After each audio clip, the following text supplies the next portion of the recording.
This is Susan Wilbanks with blendedinsight.com. I am a holistic and integrative healing arts practitioner, an intuitive, and an energy healer. In this podcast, I share tips, tools, and suggestions that have helped me along my path in hopes of inspiring and helping you along yours. Let's get started with today's podcast topic. Hello, bright soul. Thank you so much for joining me on another podcast.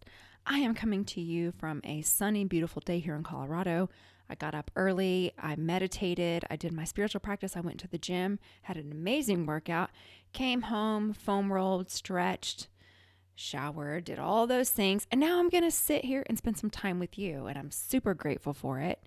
And I want to talk about transformation this morning because around this time of year is when a lot of people have set New Year's resolutions at the beginning of the year, and around this time is when they've given those things up. And this is really relevant in all areas of life, and it's relevant really at all times of life.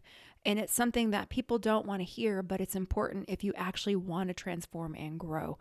This has happened to me in all areas of life where someone will look at the result of my hard work and they want that without actually going through the process and the steps that it took to get me there. And people want the convenience of transformation without the inconvenience of the part in the process of transformation. It is not a convenient thing. It requires discipline. It requires focus. It requires you to sacrifice certain things. If you want something new, you've got to do something new. And I'm going to be honest with you, I really feel like it comes down to how bad you want something. Because when we want something, we find a way, and when we don't, we find an excuse. And excuses are just a manifestation of failure. Honestly, that's what it is. And I was thinking about this because I went to dinner with someone and I'm sitting across from this person. It was a nice person, but I started to notice these lack of accountability statements that he would make and these excuses that he would make. So I asked him if he lifted weights or he worked out or did he go to the gym? And he said, no, he didn't go to the gym because during COVID, his gym was requiring masks and he wasn't going to do that, which I totally get. So he canceled his membership. But that's been over a long time ago, like well over a year, 2 years even. And then he said that his kids have to be at school at 6:50 in the morning and he really can't go because then he has to start work. And I'm looking at him like, I go to the gym at 4 a.m. because I start work at 6:30 a.m. And I'm looking across at someone who's making these excuses as to why he can't go to the gym. And that's why his body won't get better. And the only reason why I bring that up is because he was talking about wanting to get stronger and wanting his body to get better, but he's not willing to do the things and make the sacrifices that will get him there. So I was like, oh, so then you can't go after work, or, oh no, his energy is just, he's tired after work. He's just full of excuses. And honestly, he'll probably be in that same exact situation 2 years from now, unless he listened to me, because I was looking compassionately and saying, that's interesting. Yeah, because my life is structured in a way that supports my goals and my vision. And I don't spend time doing silly things that aren't going to help me or get me closer. What we talked about in previous podcasts about what's worth your energy. I don't spend time drinking and drugging and doing things that are going to take me off of my mental cognition and off of my spiritual path. I spend my time meditating, connecting to higher spirit, serving in my purpose, which is doing my healing practice, creating content. I work for the hours that I'm allotted to work. And when I'm off of work, yes, I work in rest. I spend time with friends. I spend time with family. I have a balanced life. Not always, but I strive toward that. And if I have a goal, I'm going to pursue that goal. And if I want to get a better body, that requires me to lift weights and make some sacrifices. In fact, was it yesterday? The way that my workout is structured, I have 5 workouts that I have to complete per week. And I also like to go to Orange Theory. So 2 of those days, I have to pick 2 other days in the week where I'm going to go to Orange Theory, but I like to have 1 rest day. So that means I have to double up on a workout on 1 day. So there's 1 day out of the week where I'm going to be doing 2 to 2.5 hours of workout. There's 24 hours in a day. So 2.5 hours is, what's that in a 24-hour day? And when you look at it like that, it shifts things, because if you're looking at it like, oh my gosh, like 2 hours or 2.5 hours of a workout, that's not going to serve me. So it's in a sense of like how you're looking at things, your perspective can really drive your performance. It really can. And at the end of the day, no one wants to hear your excuses. Excuses aren't serving you. It's not getting you anywhere. What you can do, I understand sometimes there's reasons or things come up, but when are you rescheduling that? You've got to get back on the track. So what I notice is that people will make excuses and then they just don't ever do anything with it. There's one thing, if something comes up, how can you make it up? So, for example, when I went to Hawaii, I got up every single day while on that vacation and I went and finished my workouts. I knew I had 5 workouts I had to get done that week. It's part of my plan, my weekly plan. Nothing's going to stop me from that. I'm on vacation, so what? I made adjustments and I went. And on the day that that we traveled back, because there was one day where I'm like, I'm traveling that day, so I'm not going to be able to go to the gym in the morning. And what I did instead is when we got back from travel, I went to Orange Theory that day. I'm still going to get some movement in. And that is just an example. It's a physical example because it's something that everyone can relate to about committing to your plan and executing your vision. The people that inspire us are not the people that sit around and make excuses. The people that have went through the heat of transformation, because there's heat involved. It's not comfortable. It is inconvenient and it's uncomfortable. But when you get to the other side, that's where the inspiration floods in. When you're in the process of it, no one's paying much attention except for you because you're the one that's having to go through it. And the same is true for our spiritual practice. When I listen to people tell me the reasons they can't meditate or why they don't meditate, it's insane because if you have time to listen to YouTube, you have time to meditate.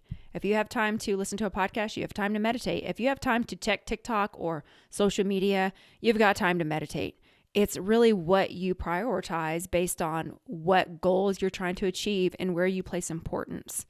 And for me, my spiritual practice is of the utmost importance.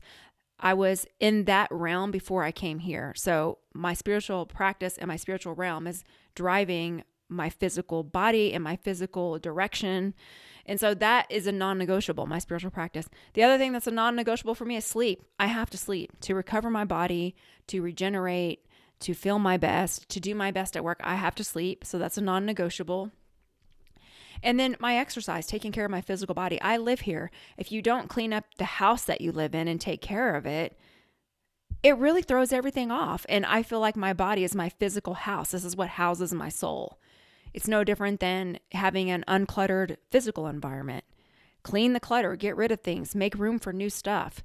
So it's a disciplined life. And a lot of times people on the spiritual path get overly flowy and overly, it's like a detachment, I see, where they're so much in their upper chakras that they're not grounded in their physical body at all. And my thing is that the spirituality has to be balanced in practicality, because if you're just going to be in the ethers and no structure and nothing matters and no attachment and we'll just wake up when we want and we'll work when we want and we don't have to eat well or exercise our body. This is all temporary. Why'd you come here? Why did you come here? You came here to experience the physical body and influence change from a spiritual vantage point as a physical person. And so when you're just living in the ethers all the time and you have no balance and your lower chakras are not even energized and you're not even in your body, it really isn't helpful. It doesn't help anyone. And guess what? You can't reach people that are in a dark place, that are really dense in their physical body, when you're not even relatable because you're just floating in the ethers with no structure and you don't have any type of anything that someone can relate to. There's no type of physicality almost to you. And I know you know what I'm talking about because I've met those people along this path, and it's like, you need to get grounded. Get grounded. You can live both. And that's why we came here. And I'm not saying that it's easy, but I'm saying that it's worth it. And if it doesn't resonate with you, click off and go find something else. I'm not going to argue with people in the comments. I'm not going to do it. You guys have been listening to me long enough to know that I'm not going to do that. I feel that the people that are most inspirational, that you can actually reach the people that need to hear you the most when you live in a way that they can relate to. And I'm not saying doing foolishness.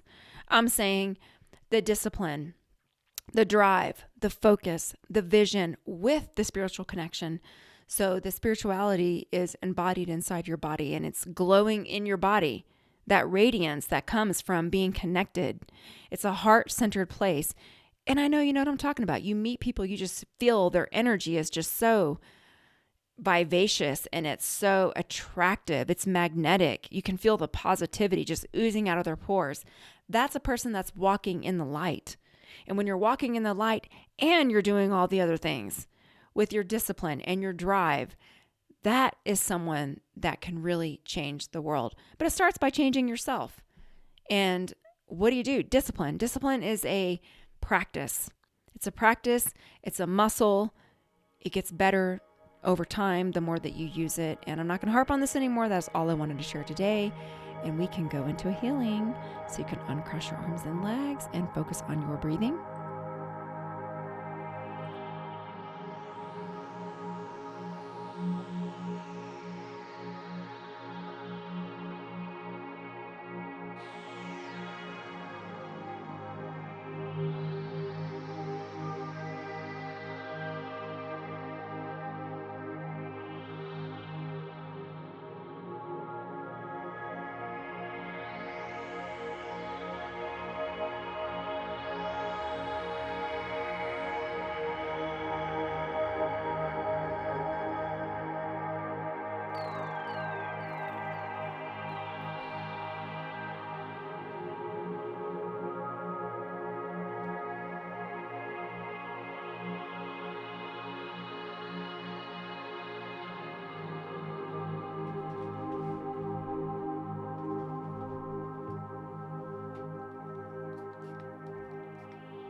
Okay, and so it is. You can come back into your body. Friends, I want to thank you for joining me, and I want to wish you a beautiful week. Take care. Bye-bye.